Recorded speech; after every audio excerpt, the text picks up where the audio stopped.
I'm ready to be videoed. Okay.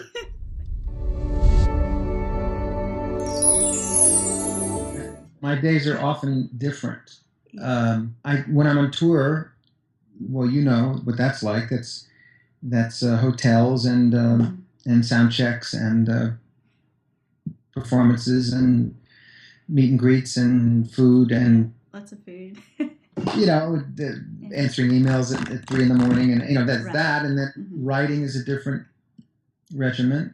I'm a student as well. I mean, I study all sorts of things. I study Scientology. This is one thing I enjoy reading and going to. I take courses in this, which I enjoy, and other endeavors I like to read about and learn about. So I fill some of each day with study, Right. studying something. Hmm.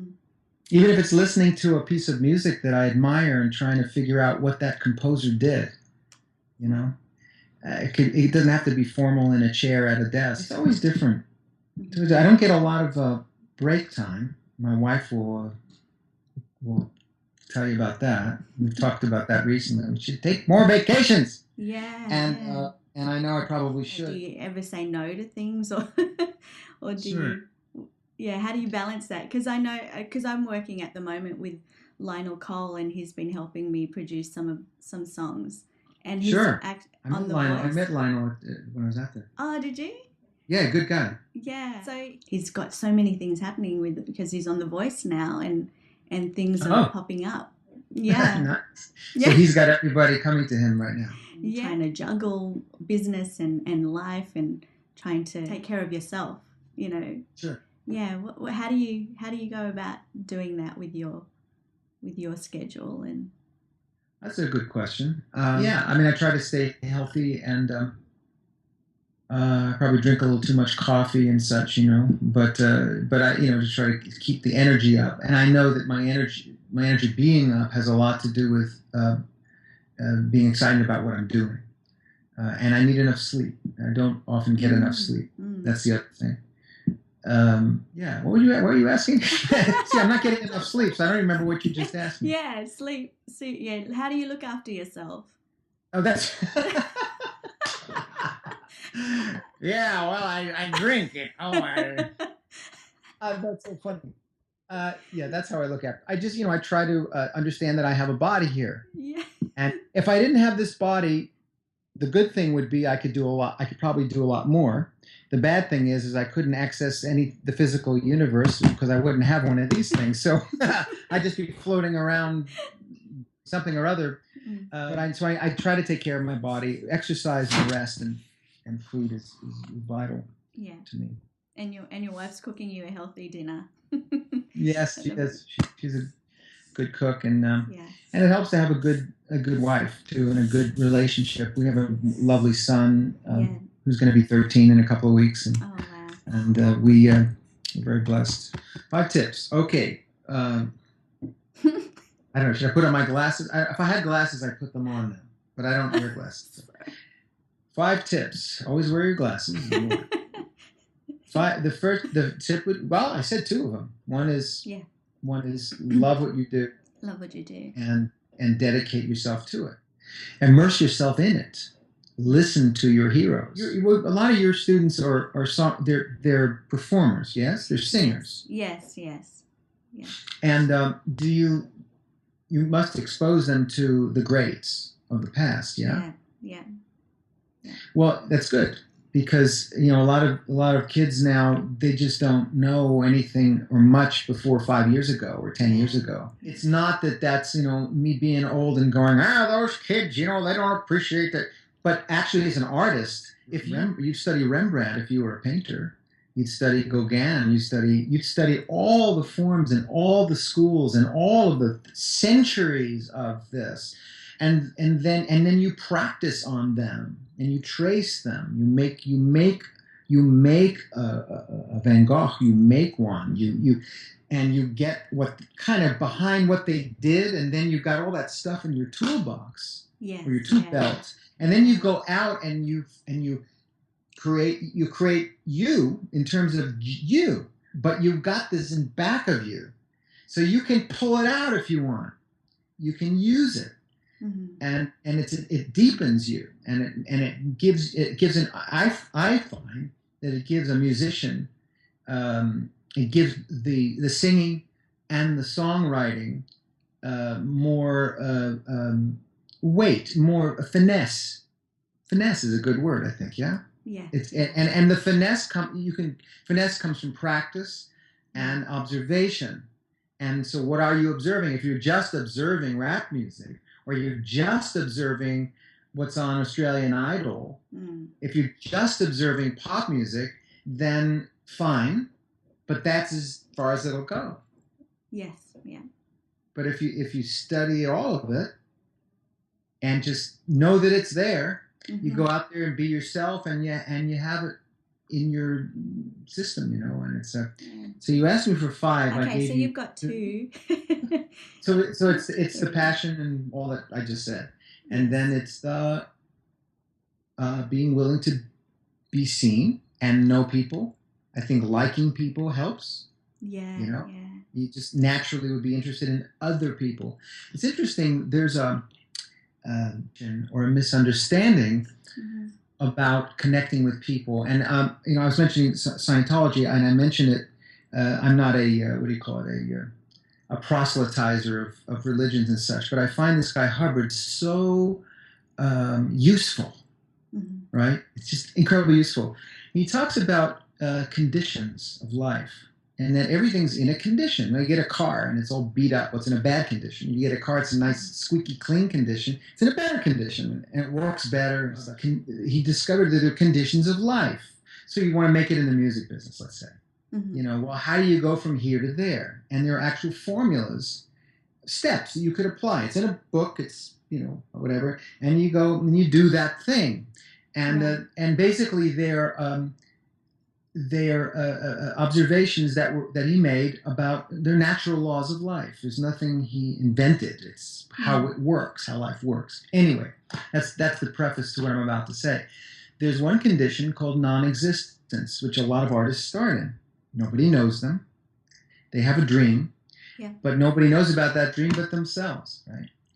And there are steps to non-existence. I won't give it away. You should find it out. But basically, you would want to find out what the other person needs and wants. And I thought, well, that's interesting, because most artists try to say, well, this is what I want. Right. Yeah. So here, I want a record deal.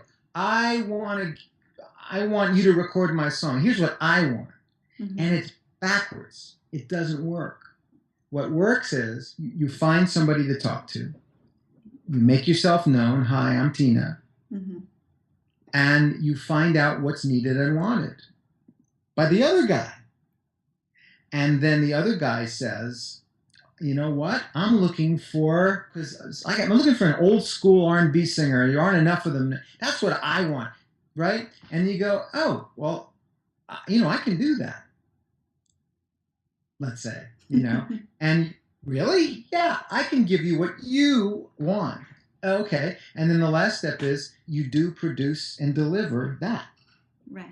And then you're instantly in a better condition with that person. You've given him what he wants. You've given it to him.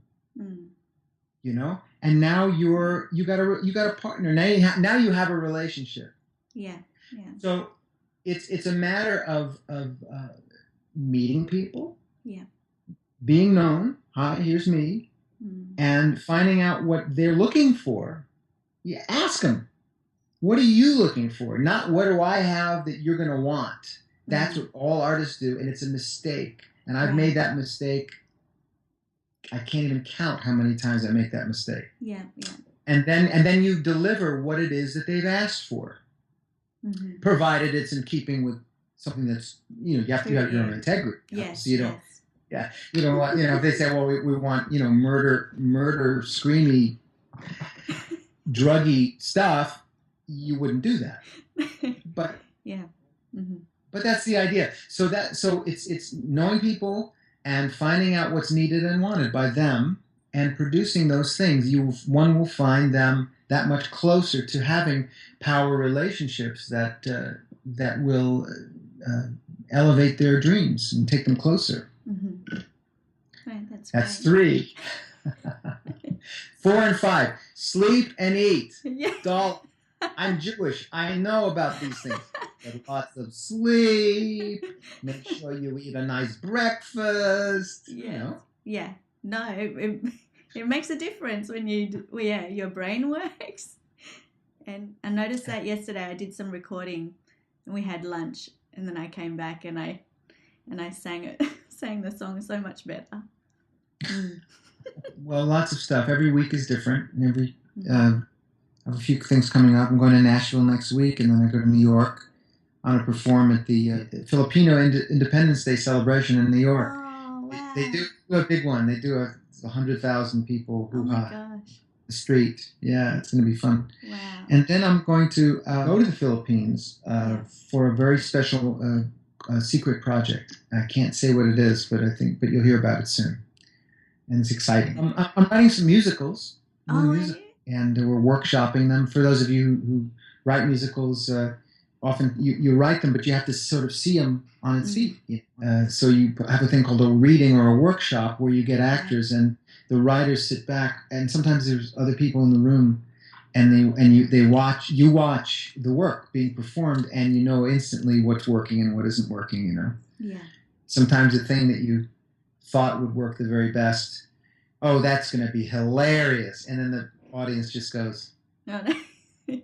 And other things that is just you have no attention on, it just brings the house down, and you learn this way. So then you go and you rewrite again, and well, Scandalous was a different kind of a thing. It was with Kathy Lee Gifford, who you know, yes, from the Today Show, and David Friedman, who's another wonderful composer, and we're both friends with Kathy, and she wrote all the lyrics and all the script.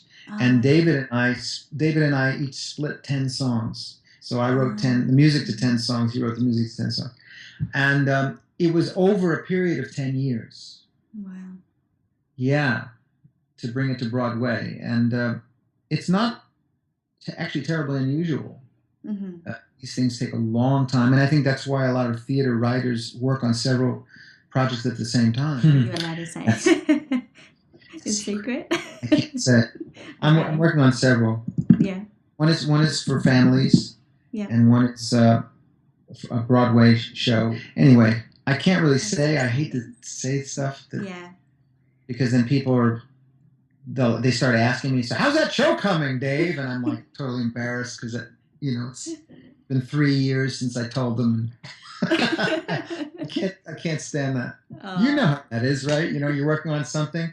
I'm making an album. Hey, great. And then something happens and it takes another year. And so where's the album? So I just shut up. Yeah. I love that song. Yeah. I love that song. I didn't write it. It was written by Jesse Frederick and Bennett Salve. They wrote a lot of theme songs for shows in the 80s and 90s. Yeah. I'm gonna fire this up for you. Hold on. You talk amongst yourselves. Hold on a minute. Yes, it'll be worth it. It'll be worth it. Hold on a minute. Here it is. Yay. Standing tall on the wings of my dream, rise and fall on the wings of my dream, through the rain and thunder, the wind and haze, I'm bound for better days. It's my life and my dream, and nothing's gonna stop me now. Yay! Great song, right? That's beautiful. Okay, you didn't ask for it, but there it is anyway. Oh, I loved it. Thank you so much, David. Oh, Tina, what a pleasure. You're such a good friend and a lovely person. It's always wonderful talking to you. Oh, thank you. Love you. Thank you. Love you too. Thank you. Do very well, and send my love to your family, and we'll see you sooner than later, I hope, okay? Yeah, that'll be lovely. David, have a good night.